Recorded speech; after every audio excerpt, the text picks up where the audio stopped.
हे वहां amazing space explorers, curious कब में आपका फिर से स्वागत है। हम पहले ही जायंट प्लैनेट्स, मून्स और सन पर जा चुके हैं, लेकिन आज हम अपने सोलर सिस्टम के छोटे लेकिन पावरफुल मेंबर्स से मिलने वाले हैं, ड्वार्फ प्लैनेट्स और एस्ट्रॉइड्स। वे छोटे हो सकते हैं, लेकिन मुझ पर विश्वास करो, वे सरप्राइजेस से भरे हैं।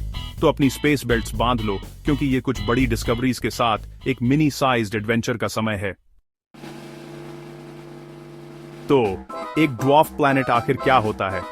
खैर, यह एक प्लैनेट जैसा ही होता है, लेकिन थोड़ा अलग। एक रियल प्लैनेट बनने के लिए एक स्पेस ऑब्जेक्ट को पहला सन का चक्कर लगाना चाहिए, दूसरा गोल शेप का होना चाहिए और तीसरा उसे अपने रास्ते से दूसरे ऑब्जेक्ट्स को हटाना चाहिए। ड्वार्फ प्लैनेट्स पहले दो काम तो करते हैं, लेकिन वे अपने ऑर्बिट्स को क्लियर नहीं करते। मतलब वे अपनी जगह दूसरे कॉस्मिक स्टफ के साथ शेयर करते हैं। इसीलिए साइंटिस्ट उन्हें ड्वार्फ या मिनी प्लैनेट्स कहते हैं। अब चलो सबसे फेमस वालों से मिलते हैं। प्लूटो, जिसे कभी 9वां ग्रह कहा जाता था, प्लूटो को 2006 में ड्वार्फ प्लैनेट के रूप में रिक्लासिफाई किया गया। यह बर्फीला, ठंडा है और इसमें एक हार्ट शेप्ड ग्लेशियर है। भले ही यह छोटा है, प्लूटो के 5 मून्स हैं। उनमें से एक चरॉन है, जो प्लूटो जितना ही बड़ा है। एरिस, प्लूटो से थोड़ा छोटा लेकिन भारी। यह सबसे दूर के नोन ड्वार्फ प्लैनेट्स में से एक है, सोलर सिस्टम के किनारे पर एक फ्रोजन मार्बल जैसा। हाउमेया, ये मजेदार है। ये एक एग की तरह शेप्ड है क्योंकि यह सुपर फास्ट घूमता है। मेकमेक, ये लाल और बर्फीला है और बहुत शाइनी है, स्पेस में एक ग्लिटरिंग स्नोबॉल जैसा। सीरीज, एस्ट्रॉइड बेल्ट में इकलौता ड्वार्फ प्लैनेट, मार्स और जुपिटर के बीच। साइंटिस्ट को तो यह भी पता चला है कि इसकी सतह के नीचे पानी हो सकता है। तो हाँ, छोटा मतलब बोरिंग नहीं।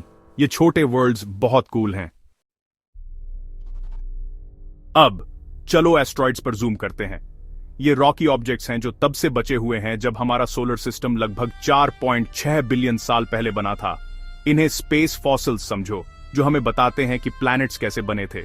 ज्यादातर एस्ट्रॉइड्स एक स्पेशल जोन में रहते हैं जिसे एस्ट्रॉइड बेल्ट कहते हैं, मार्स और जुपिटर के बीच। ये लाखों रॉक्स का एक बहुत बड़ा स्पेस ट्रैफिक जैम जैसा है। बड़े और छोटे, कुछ पेबल्स जितने छोटे होते हैं और कुछ सीरीज की तरह हंड्रेड्स ऑफ किलोमीटर्स चौड़े होते हैं। क्या आपको पता था? कुछ एस्ट्रॉइड्स के अपने मून्स भी होते हैं। साइंटिस्ट्स ने उन्हें वेस्टा जैसे नाम दिए हैं, पलास और एरोस।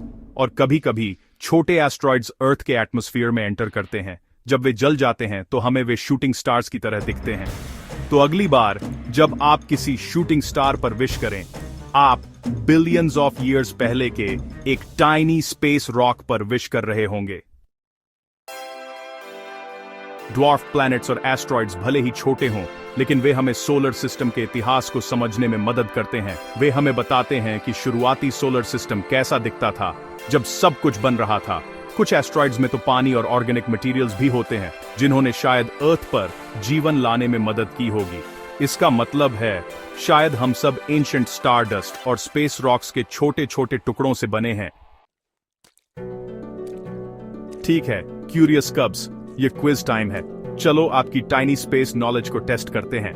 एक ड्वार्फ प्लैनेट एक रेगुलर प्लैनेट से कैसे अलग होता है? वह अपना ऑर्बिट क्लियर नहीं करता। कौन सा फेमस ड्वार्फ प्लैनेट पहले 9वां ग्रह हुआ करता था? प्लूटो। ज्यादातर एस्टेरॉइड्स कहां रहते हैं? मार्स और जुपिटर के बीच के एस्टेरॉइड बेल्ट में। हम उन एस्टेरॉइड्स को क्या कहते हैं जो अर्थ के एटमॉस्फेयर में जल जाते हैं? Shooting stars. किस ड्वार्फ प्लैनेट की सतह के नीचे पानी हो सकता है? Serious, great job little astronauts, आप रियल स्पेस साइंटिस्ट बन रहे हैं। वाओ, आज हमने पता लगाया कि स्पेस में सबसे छोटी चीजें भी सुपर इंपॉर्टेंट हो सकती हैं। ड्वार्फ प्लैनेट्स और एस्ट्रॉइड्स भले ही टाइनी हो, लेकिन वे हमारे यूनिवर्स के बारे में बड़े सीक्रेट्स रखते हैं। अगर आपको हमारे साथ स्पेस एक्सप्लोर करने में मजा आया, तो इस वीडियो को लाइक करना मत भूलना। इसे अपने फ्रेंड्स के साथ शेयर करना और हर हफ्ते और एक्साइटिंग स्पेस एडवेंचर्स के लिए क्यूरियस कब को सब्सक्राइब करना। और याद रखना, चाहे आप कितने भी छोटे क्यों ना हो, आप फिर भी एक बिग डिफरेंस ला सकते हैं, ठीक वैसे ही जैसे हमारे छोटे स्पेस फ्रेंड्स। अगली बार तक क्यूरियस रहो, एक्सप्लोर करते रहो और एक स्टार की तरह ब्राइट चमको। Bye bye curious कब्स।